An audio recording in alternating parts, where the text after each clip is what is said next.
Am I the a-hole for not sharing my inheritance? So, bit of a background. I was a big oops.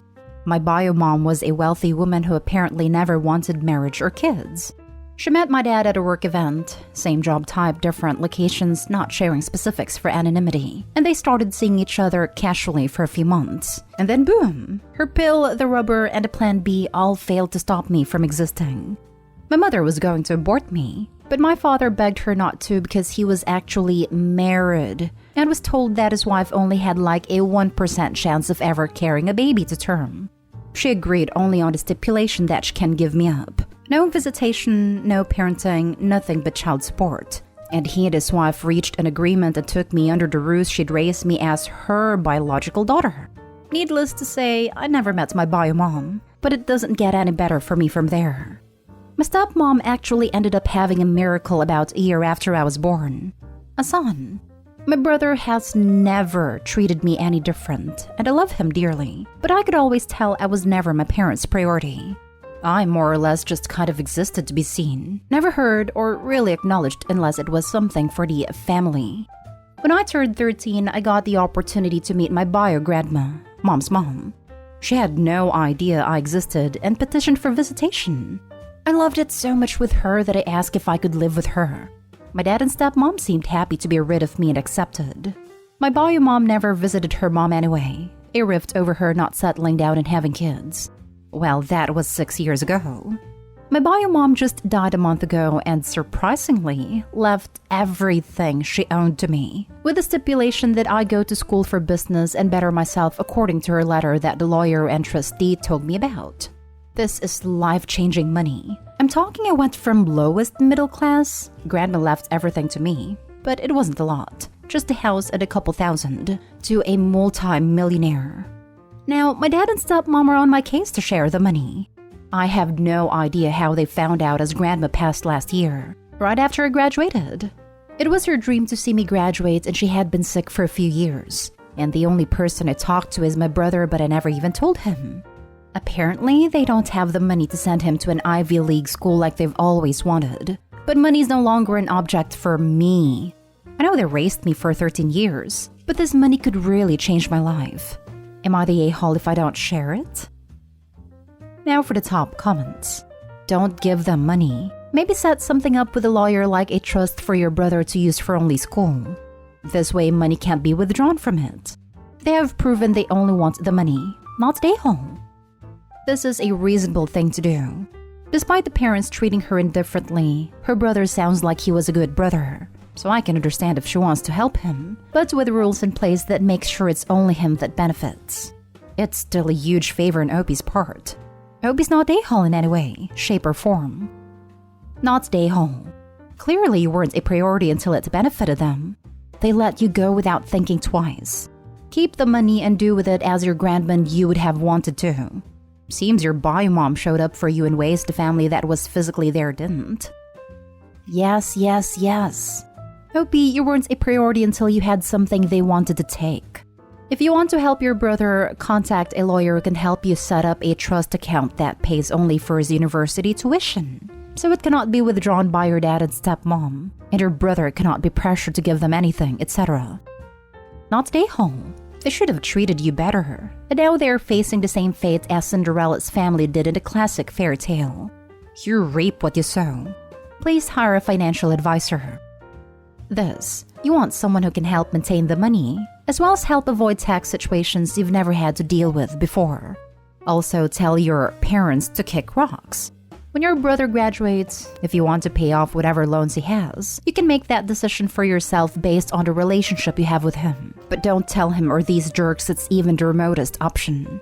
They sound like the kind of people who will never leave you alone if they think they can use you for their own ends. Now for the next story. Am I the a-hole for allowing my stepson to call me dad? My wife, 39 female, and I, 36 male, got married and moved in together last year after 3 years of dating. She has a son, 15 male, with her ex-husband, 42 male. He was never abusive to any of them, but he used to be extremely cold, emotionally distant, and easily irritable. So my wife divorced him when the kid was 8. Since then, he has constantly tried to be involved in his life, but the child doesn't like him at all. He tries to make a man out of him, but his son is a huge softie, which is obviously an inherent incompatibility. He views his dad's approach as him not being accepting of who he is. I met the kiddo when he was 12. I had already been dating my wife for a year at that point, and we both knew that things were going to get serious, so it was the right time. I instantly felt a connection to him, and my paternal instincts spiked up. I'm sterile and I love children, which is an unfortunate combination. From that moment on, I started spending as much time with him as possible. The ex-husband really hated this and accused me of trying to steal his son. After we all moved in together, I started taking care of him full-time basically, because I work from home. I cook him breakfast in the morning, I pack him lunch, I drop and pick him off from school, I help him with his homework. We play video games together, work out, do sports, watch movies, listen to music, go on trips, etc. He talks with me about anything. I love him so much, and I consider him my own son. This week, he came to me crying after a meeting with his dad. The father apparently started trash-talking me and telling him things such as, "He's not your real dad. He's just a stranger. He's only being nice to you to get closer to your mom. He'll never see you as his own child, etc." The poor kid actually defended me in front of his dad. I hugged him tight and assured him that I love him more than anything, and that he is definitely my son. He calmed down in the end and let me know that from now on, he wants to call me dad publicly and in front of everyone. He called me by my first name before her, because I'm his male role model and real dad, and that he loves, respects, and admires me a lot. I told him okay, whatever he feels the most comfortable with. My wife's ex-husband called me yesterday to berate me from allowing this to happen, saying that because of me, he'll never be able to rebuild the relationship with his son now, and that I crossed some huge boundaries and I should be ashamed of myself for that. Not the a-hole, at all. Tell him to buzz off. If his son wants to call you dad, it's really nothing to do with anyone but the kid. I feel like he was hoping to emotionally isolate son until he was desperate enough to mimic the emotional language of the dad. When Opie stepped up and was kind and also loving and accepting, that plan was completely wrecked. Without a doubt. He clearly didn't account for the fact that teenagers always do the exact opposite of what you want them to do. Not stay home. The divorce happened 4 years before you met the kid, so it's not like you swooped in while things were getting settled to just take over as dad. Somehow, Dad didn't bother bonding properly with his kid during that time. That's his own fault. You have a teenage son who likes you. Good job, mate. He probably didn't bond properly from the very beginning. So the kid never aspired to be like his bio dad. At puberty, he started becoming his own man, while bio dad, who probably thought that it was his wife's job to take care of the kid while he was little, decided that now it was time to teach him to be a man, in his own image. Except that around that time, the kid met Opie and saw in him a man he wanted to grow up to be like, not one he had to grow up to be like. Some men raised old-fashioned really believe that a child will magically love someone just because they're biologically related. My dad left us before my sister was even born. I decided to come back when I was 12 and she was 10. He was really surprised when we didn't immediately just adore him and try to be like him.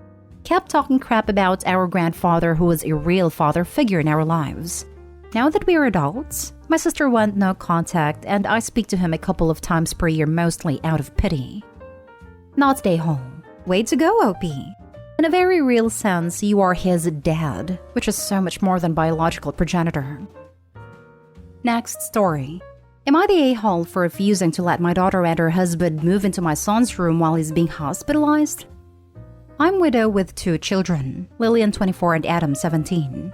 After my husband's death, we sold the house, gave Lillian her part of the inheritance, and then put Adam's inheritance money towards his college fund. Adam and I now live in a 2-bedroom apartment. 2 months ago, Lillian's husband blew all her inheritance money and got them involved into debts that caused them to become homeless. It's a scheme her husband put all the money on and they lost everything. They begged to come live with us. I said yes, and they have taken over the living room ever since, causing a huge mess. Now a bit about Adam. So Adam is dealing with a number of health issues. His father's death literally ruined him. And very recently, his condition required for him to be admitted to the hospital and getting rehab. He literally yelled out for his dad at the hospital. It's heartbreaking to see him like that. It's just an overall sad situation and whole family is praying for Adam to get better and be home soon. Lillian came to me yesterday and told me that her husband suggested that since Adam is going to be away from home for a while, then maybe I could let them temporarily move into his room. I was shocked, but I declined with a simple no. She ranted about how staying in the living room and the couch has damaged hers and her husband's health, and also lack of privacy pretty much ended any intimacy they had, and I should consider letting them take the room and promise that Adam won't find out or even noticed. I said no because there's stuff in there that Adam's dad bought him, and Adam wouldn't want it touched. She got upset and called her husband to come talk some sense into me. He went on about how Lillian is as much my daughter as Adam is my son, and said that it wasn't like they were moving in permanently, but I still refused, and the three of us started arguing. Lillian teared up and said that I was stubborn and cold towards her, but I said it wasn't my fault her husband decided to throw away her inheritance money and caused them to be in this situation. She stormed out of my room and her husband followed to comfort her. They both haven't been talking to me or even asked how Adam is doing. Am I being stubborn for saying his room is off limits, or are they being unreasonable? Now for the comments. WTF? You need to make them move out, OP. I can't imagine them being there is in any way having a positive effect on your mental health, or your son's. Evict them. Do it today rather than tomorrow because they will take over Adam's room the moment you're out to get groceries. And they will invade its privacy and safe space and cause harm that cannot be undone. If you don't want to leave them high and dry, pay for a motel for a week. But you need to realize that their bad decision-making will not stop at blowing all of the money, husband, and staying with the idiot that blew all her money, daughter. Not day-hole. Honestly, you've been more than generous letting two adults move in with you in the first place. You need to lock Adam's room to keep them out though, since it sounds like they both think rules don't apply to them. I agree. I'm sure them being there isn't going to help Adam's recovery. Yes, Lillian is your daughter too, but she's an adult and she's married. You are no longer responsible or required to keep a roof over her head. Your son is a minor, and as such, you have certain responsibilities towards him that you don't have for your adult daughter. Your daughter has had 2 months to get back on her feet. Perhaps they need to be getting a couple of extra jobs to get the funds together to get an apartment if they don't like where they're currently living. But you shouldn't have to pack up your son's stuff while he's in the hospital, so that they can have more space. If they want more space, then you need to get off their butts and get their own place again. Or maybe they can go live with his parents. Not stay home. Yes, don't let them get any more comfortable than they already are, or they'll never leave. She's your daughter and she was given her inheritance and blew it. I'll bet she had a bedroom in your house when she was 17. Your son deserves to have his own space now too. Not day home. Last story is titled, Am I the a-hole for throwing a family into the street? Okay, so it sounds worse than it is, I think. My wife and I purchased a home back in August from a family who was waiting for the construction on their own home to be completed. We agreed to close at the end of December, but further agreed to give them a grace period of up to 3 months to end of March if their construction was delayed past the expected completion date. They repeatedly told us they didn't expect any excess delays and would be trying to move out of the house as soon as possible. In November, the seller informed us that they were going to need to take the full 3-month grace period, as their construction had gotten more delayed than expected. We grumbled at the time but accepted this, since it was in the contract and was their right to take it. In the meantime, my wife and I have been living in an apartment my parents own, waiting to move into our new home.